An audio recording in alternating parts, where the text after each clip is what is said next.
Hi, I'm Tracy Civic with Team Culture Works, and today we are going to unwrap the answer to one of the most common questions that I'm asked by team leaders, office managers, and practice owners, which is, how do I hold my team accountable, and how do I do it without sounding like a jerk? We've all been there. We've all thought that, right? Yeah, these are skills you have to learn, and then you have to practice before you perfect them. So, if this is a question you've had, let's dive in. So the great news is you can definitely hold your team accountable without sounding like a jerk. Accountability simply means trusting another team member to handle a task.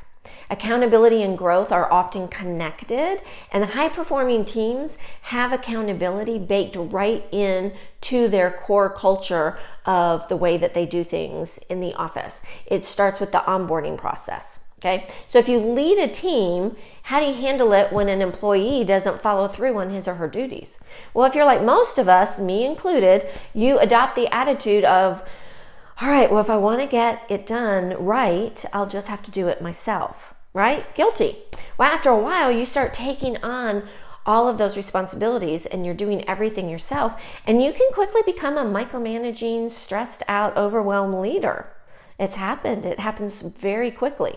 And when you micromanage, that creates a culture of finger pointing and the blame game. Then you have the negative attitudes that creep in. And when this happens, productivity just plummets. So how can you avoid this? Well, the solution is to recognize the difference between micromanaging and accountability. They're very different words. Accountability means that you can empower your team members to own the outcome of their work. So every time a new team member is hired, they should be given a complete job description that outlines the expectation of their position. And then once the training is complete, then the team members should really understand what's expected of them and feel empowered to produce successful results. So how do we hold team members accountable to deliver on these responsibilities that we have just trained them on? Well, first, you need to schedule monthly team meetings, all-inclusive team meetings. I call these landing the plane or parking the car, because you would never do maintenance on an airplane midair or on a car that's driving down the road at 80 miles an hour, right? No, of course not. Instead, you land the plane or park the car, you do the tune-up, and then you send it back on its way. Well, when you have team meetings, you have to take that same time out to make sure that everyone's on the same page with expectations and goals and systems, and most importantly, the mindset. By the way, a little tip for these meetings, always have an agenda to follow and keep on track with the agenda so that they don't turn into gripe sessions that can get away from you really easily. And then second, be firm when you have to take action if a team member is failing to meet expectations. It's important for the leader to step in and diagnose the core issue, what's really going on that's preventing your team member from doing their job, and then help the team member overcome that issue. And then last with this is put together a written timeline for the corrective action to take place, okay?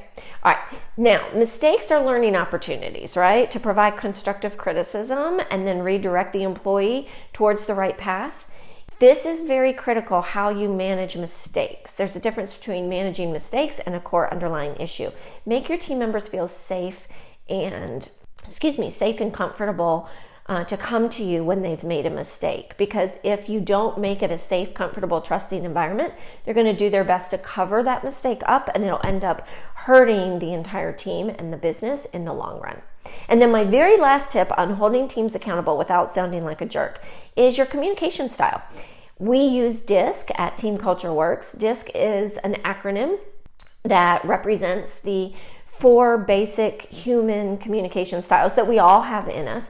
And if you want to learn more about DISC, you can definitely refer back to my previous videos and articles that you can find on YouTube, Facebook, website, wherever.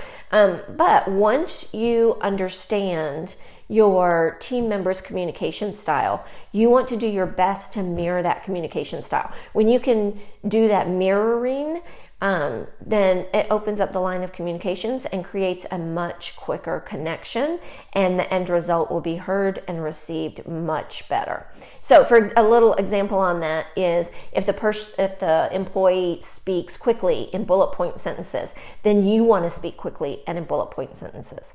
If they speak a little bit slower, their tone is a little bit lower, maybe they have to take time to process, respect that. Bring your tone down, slow down your rate of speech, and give them that time to process. When you can mirror communication styles, your message is received on a whole different higher level, and you'll see results expedited.